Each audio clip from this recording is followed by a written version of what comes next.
नमस्कार, मैं हूं आपके साथ शिखा चौहान और आप देख रहे हैं इस वक्त पीआरबी। ईद के मौके पर बीजेपी ने दिया देश भर के मुसलमानों को ईद का तोहफा।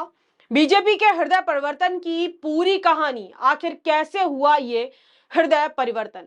खबर सुनकर विपक्ष ने भी उठाए कई सवाल। क्या है पूरा माजरा, ये जानते हैं विस्तार से। देखिए, दरअसल ईद के मौके पर प्रधानमंत्री मोदी और उनकी ही पार्टी भारतीय जनता पार्टी के द्वारा मुसलमानों को खुशखबरी देने वाला जो है एक फैसला लिया गया है, एक फैसले का ऐलान किया गया है, जिसके चलते विपक्ष सहित राजनीतिक गलियारों में जो है चर्चाओं का माहौल तेजी से गर्म हो गया और इस पर कई लोग अच्छी तो कई लोग तंज भरी जो है प्रतिक्रियाएं दे रहे हैं। देखिए, ईद के मौके पर भाजपा ने जो काम किया है, भाजपा ने जो कदम उठाया है, वो अपने आप में ही ऐतिहासिक माना जा रहा है। जी हाँ, ईद के मौके पर भाजपा जो है देश भर में गरीब मुसलमानों को बड़ी सौगात देने जा रही है। भाजपा यानी कि भारतीय जनता पार्टी ने देश भर के 32 लाख गरीब मुसलमानों को ईद के मौके पर सौगात मोदी किट देने की घोषणा की है। यह अभियान भाजपा अल्पसंख्यक मोर्चा द्वारा चलाया जाएगा।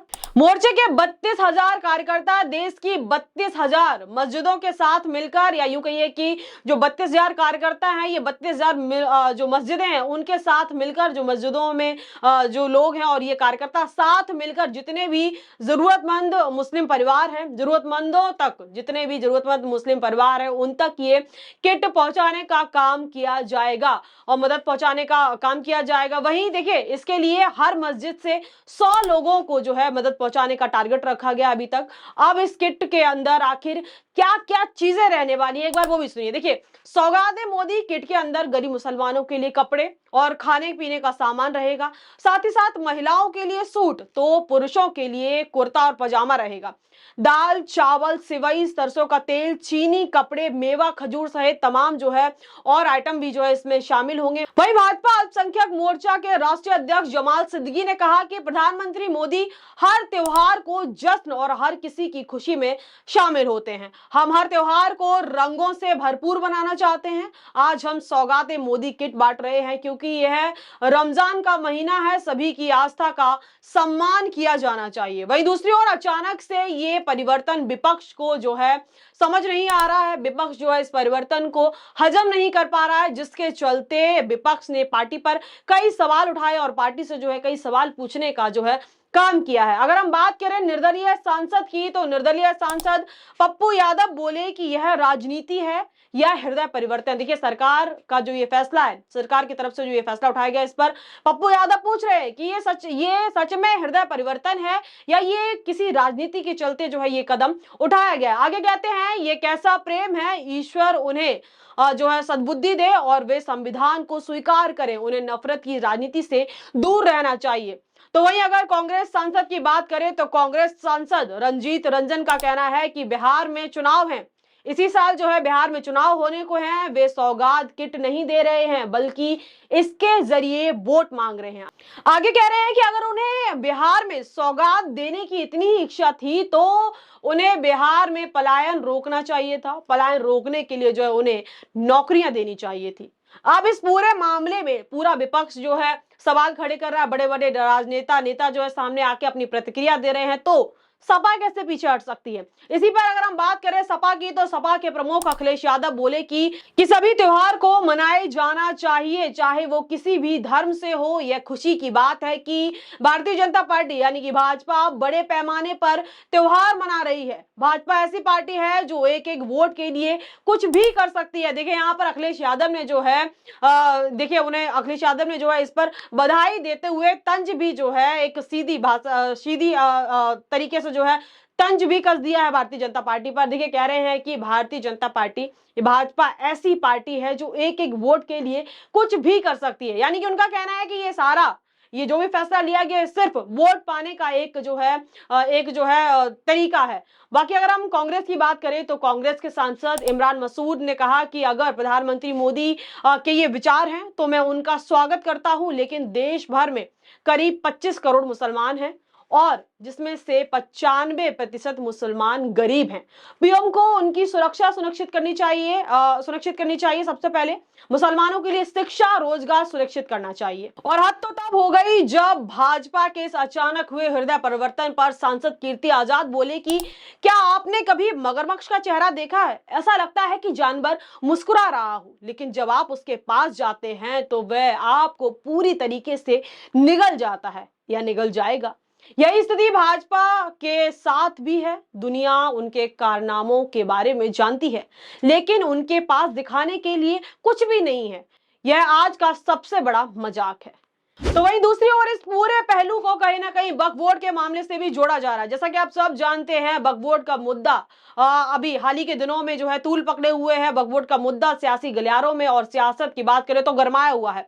देखिए, इस बिल को लेकर नीतीश कुमार, चिराग पासवान और चंद्रबाबू नायडू को भी ओवैसी द्वारा चेताया गया है। आपको बता दें कि नवंबर 2024 में समुदाय के हितों के खिलाफ बताते हुए नेता नवाब जान ने कहा था कि नायडू मुस्लिम हितों को नुकसान पहुंचाने वाले कोई भी बिल को कभी भी जो है लागू नहीं होने देंगे। और यह भी दावा किया था कि बिल को जो है संयुक्त संसदीय समिति यानी कि जेपीसी में भेजने में नायडू की बहुत एक अहम भूमिका भी थी। हालांकि इसके बाद जो है नायडू या उनकी पार्टी की ओर से कोई भी प्रमुख विरोध या समर्थन का नया बयान सार्वजनिक अभी तक नहीं हुआ है। अभी तक कोई भी ऐसा जो है बयान सामने नहीं आया। वहीं अगर वक्फ बोर्ड की बात करें तो वक्फ बोर्ड बिल के मामले ने राजनेताओं की टेंशन बढ़ा दी है। आए दिन वक्फ बोर्ड बिल का मुद्दा तूल पकड़ता जा रहा है, जहां एक तरफ बीजेपी किसी भी सूरत में, किसी भी हालत में इस बिल को पास कराने पर अड़ी हुई है, तो वहीं दूसरी ओर all India Muslim personal law भी सरकार को लगातार चेतावनी देता नजर आ रहा है। इस मुद्दे ने सियासी गलियारों में इतना हड़कंप मचा के रख दिया है कि इस मुद्दे पर खुद अरशद मदानी और ओवैसी सहित तमाम नेताओं को मैदान में आना पड़ गया। इन नेताओं का इस बिल को लेकर क्या कहना है आपको बताएंगे, लेकिन उससे पहले इस मामले में क्या कुछ नई अपडेट है जरा वो भी सुन लीजिए। कर्नाटक में सरकार के बिल के खिलाफ एक प्रस्ताव पारित कर पास भी करा लिया गया। इस प्रस्ताव में साफ साफ वक्फ बोर्ड बिल को कर्नाटक में लागू ना किए जाने की बात कही गई है। और इसी दौरान विधानसभा में विपक्ष ने जमकर हंगामा किया। कर्नाटक विधानसभा में आपको बता दें कि कांग्रेस की सरकार है, तो विपक्ष कौन हुआ? विपक्ष हुआ भारतीय जनता पार्टी, और उनके विधायकों ने जो है जमकर इस पर हंगामा किया। कर्नाटक विधानसभा ने जो है बुधवार को वक्फ संशोधन विधेयक के खिलाफ एक प्रस्ताव पारित किया। यह प्रस्ताव राज्य के कानून मंत्री एच.के. पाटिल ने पेश किया। वक्फ संशोधन विधेयक जो संपत्तियों के प्रशासन में संबंधित प्रावधानों के संशोधन जो है करना चाहता है। एच.के. पाटिल ने कहा कि यह विधेयक राज्य के लोगों के जो आकांक्षाओं के पूरी तरीके से जो है खिलाफ है। और इसी पे बीजेपी के विधायकों ने इस पर जो है असहमति जताई, जिसके चलते सदन में एक बड़ा हंगामा हुआ। और विधानसभा में हंगामे के बाद 18 भाजपा सांसदों को निलंबित कर मार्शलों द्वारा बाहर निकाल दिया गया। साथ ही साथ 6 महीने का जो है उनको 6 महीने के लिए निलंबित भी कर दिया गया है सदन से। वहीं इस पूरे वाकये पर बीजेपी का क्या कहना है, एक बार जरा वो भी सुनिए। भाजपा नेता वीरेंद्र ने गुरुवार को कहा कि मुख्यमंत्री सिद्धरामैया ने केंद्र सरकार के वक्फ संशोधन बिल के खिलाफ बलपूर्वक एक बिल पारित करा लिया है। उनका मकसद साफ है। जब मोदी वक्फ में पारदर्शिता लाना चाहते हैं तो सिद्धरामैया सरकार जमीनी माफियाओं की रक्षा करना चाहती है। उन्होंने कांग्रेस नेताओं पर जमीन हड़पने तक का जो है आरोप लगाया है। तो ये तो बीजेपी की प्रतिक्रिया आई कर्नाटक में जो हंगामा हुआ उसके बाद। लेकिन अब जो ये भारतीय जनता पार्टी की तरफ से मुसलमानों को जो गरीब मुस्लिम परिवार है उनको जो सौगात दी गई, उसको लेकर क्या कुछ हाइलाइट्स चल रही है, क्या कुछ जो है आर्टिकल्स चल रहे हैं, जरा एक बार फटाफट वो भी सुनिए। देखिए हाइलाइट देखिए।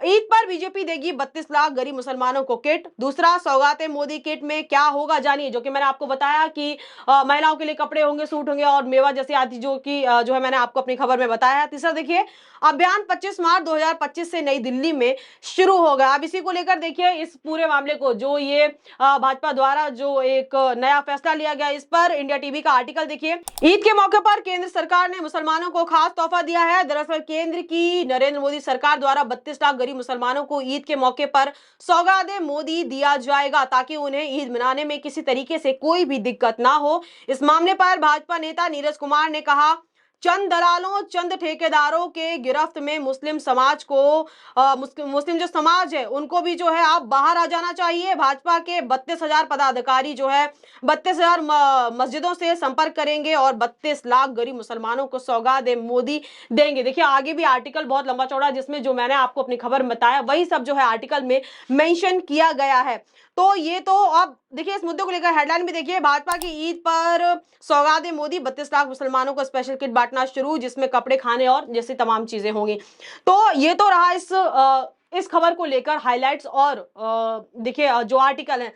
लेकिन वक्फ बोर्ड का मुद्दा भी किसी भी तरीके से जो है शांत नहीं हो रहा है। वक्फ बोर्ड का मुद्दा किसी भी सूरत में ठंडा नहीं पड़ने वाला। वहीं दूसरी ओर देखिए मोदी सरकार के इस फैसले को वक्फ बोर्ड से सीधे तरीके से जोड़ा जा रहा है कि वक्फ बोर्ड के मुद्दे को ठंडा करने के लिए ये जो है फैसला लिया गया है। तो इसमें देखिए all India Muslim personal law भी किसी तरीके से पीछे नहीं हट रहा और सरकार को जो है चेताने का काम कर रहा है। जगह जगह all India Muslim personal law जो है धरना रख रहा है। क्या धरना जो है जो वक्फ बोर्ड है, वक्फ बोर्ड बिल के विरोध में प्रदर्शन कर रहा है। और इस प्रदर्शन में कई बड़े नेताओं, चाहे कांग्रेस की बड़ी बात करें या जितने भी विपक्ष के नेताओं की बात करें, बड़े बड़े नेता जो है इसका समर्थन कर रहे हैं। असदुद्दीन और जो है ओवैसी इसमें सामने आ गए हैं। All India Muslim personal law board और तमाम मुस्लिम संगठन कई बार स्पष्ट कर चुके हैं कि वक्फ संपत्तियों पर सरकार का कब्जा कभी नहीं होने दिया जाएगा। वक्फ संशोधन बिल 2024 को भारत के मुसलमानों ने पूरी तरीके से जो है खारिज कर दिया है। सरकार को मुसलमानों के धैर्य की परीक्षा नहीं लेनी चाहिए और देश को लोकतंत्र की बजाय तानाशाही की ओर नहीं ले जाना चाहिए। अल्पसंख्यकों की संपत्ति जब्त करने का प्रयास सरकार जो है सरासर क्रूरता है, जिसे कोई भी न्यायप्रिय समूह स्वीकार नहीं करेगा। हमें अफसोस है कि एनडीए की सहयोगी पार्टियों ने मुसलमानों को उनका हक दिलाने में अपनी भूमिका नहीं निभाई और बीजेपी के सांप्रदायिक एजेंडे का समर्थन किया। हम विपक्ष के धर्मनिरपेक्ष दलों से अपील करते हैं कि अगर यह विधेयक संसद में पेश किया जाता है तो वो एकजुट होकर इसका पुरजोर विरोध करे। हम सरकार से संशोधन विधेयक को वापस लेने और पुराने कानून को बरकरार रखने की मांग करते हैं। अन्यथा मुसलमानों के लिए जन संघर्ष के अलावा कोई और रास्ता नहीं बचेगा और परिणामी स्थिति के लिए सरकार खुद जिम्मेदार होगी। तो देखिए यहाँ पे जो all India Muslim personal law जो है उसने साफ साफ सरकार को कह दिया है भाई कि अगर इस बिल को जो है पहले की तरह नहीं रहने दिया था तो आने वाले समय में देश में जो भी स्थिति उत्पन्न होगी उस पर जो है सरासर सरकार जो है उसका कारण होगी। सरकार जो है उसकी पीछे की वजह होगी। सरकार की वजह से ही जो है ऐसी कोई जो स्थिति है वो उत्पन्न होगी। वही जो विपक्ष है, पूरे विपक्ष से जो है अपील की है साथ मिलकर जो है इस बिल का विरोध करे और साथ ही साथ ये भी कहना है कि जो पार्टी वक्फ बिल का समर्थन करेगी उसे इलेक्शन में मुसलमानों का वोट नहीं मिलेगा। वही देखिए असदुद्दीन ओवैसी ने कहा कि हम चंद्रबाबू नायडू, नीतीश कुमार और चिराग पासवान को मुस्लिम विरोधी वक्फ बिल का समर्थन करने को चेता रहे हैं। अगर इस नाजुक वक्त में आप इस बिल का समर्थन करेंगे तो मुसलमान आपको कभी माफ नहीं करेंगे। वही देखिए अरशद मदानी अपने सोशल मीडिया हैंडल एक्स के द्वारा लिख रहे हैं कि सांकेतिक विरोध के रूप में खुद को सेकुलर कहने वाले नीतीश कुमार, चंद्रबाबू नायडू और चिराग पासवान जैसे नेताओं की इफ्तार, मिलन और अन्य आयोजन में शामिल नहीं होगी जमीयत उलमा ए हिंद। ये लोग सत्ता के लिए मुसलमानों पर हो रहे अन्याय और अत्याचार पर चुप्पी साधे हुए हैं और देश के संविधान के खिलाफ जो है सरकार का समर्थन कर रहे हैं। वक्फ संशोधन बिल पर इन नेताओं का रवैया इनके दोहरे चरित्र को जो है उजागर करता है। इन्हें देश के संविधान और धर्मनिरपेक्षता की कोई परवाह नहीं है, वे केवल अपने राजनीतिक हितों में रुचि रखते हैं। तो देखिए ये तो था वो तमाम मुद्दा जो मोदी सरकार द्वारा जो फैसला लिया गया मुसलमानों के लिए, जो किट 32 लाख मुसलमानों को जो है प्रोवाइड दी जाएगी और वक्फ बोर्ड से जुड़ा हुआ मुद्दा, क्योंकि वक्फ बोर्ड का मामला भी जो है तूल पकड़े और कहीं ना कहीं ये फैसला वक्फ बोर्ड के जो मामला उसको ठंडा करने, उसको जो है इग्नोर करने और उस पर जो है लोगों का ध्यान ना जाए, इस वजह से जो ये फैसला उठाया गया। ऐसी जो है तमाम खबरें निकल कर आ रही है। लेकिन आपकी क्या राय है इस पूरी प्रतिक्रिया पर हमें कमेंट सेक्शन में बताना ना भूले। इस खबर में इतना ही। ऐसी तमाम खबरों के लिए जुड़े हमारे साथ और देखते रहिए PRB। तब तक के लिए मुझे दीजिए इजाजत। बहुत बहुत धन्यवाद।